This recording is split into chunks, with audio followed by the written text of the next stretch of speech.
We've been analyzing data here at Jefferson and across the district by the location of an incident, what time of the day it occurs, when a student is removed from class on a discipline referral, how much time that student is waiting in an office, losing additional class time before an administrator is able to sit down and talk with that student. We can do single individual student, we can do grade level, we can do gender, we can do ethnicity, we can do socioeconomic level because we also keep track of the lunch codes, free and reduced lunch. We can break it down, talking about the entire student population at Jefferson, or break it down to a specific student as well and look at a pattern there.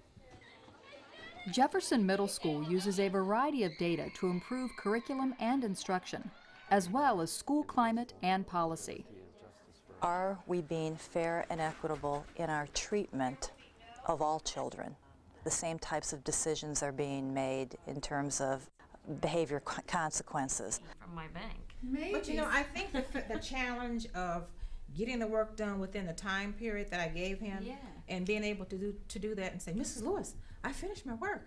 And I did it we looked at the data to see which students were receiving discipline referrals, which took them out of the classroom and which prevented them from receiving instructional time. We looked at the data to see which teachers were sending students out a lot. And we used that to talk to our teachers about preserving instructional time and making sure that students had the opportunity to take advantage of as much instructional time as possible.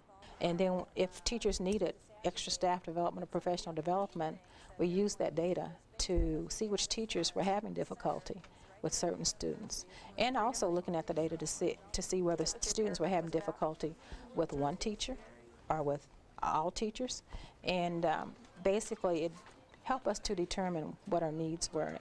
Jefferson has used data to strategize how to improve school climate and address attendance issues. Our biggest attendance issue would be our tardies.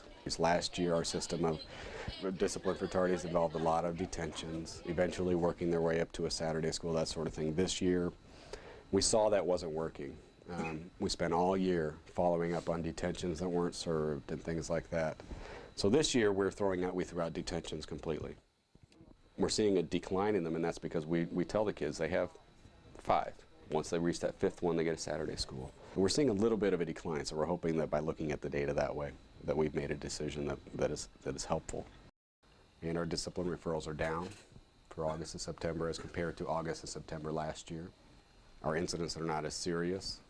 That's not necessarily saying we're doing a whole lot differently than we were last year. It could be our student population, it could be a lot of things that we know, but we brainstorm about what could be causing it to go down and try to keep that going.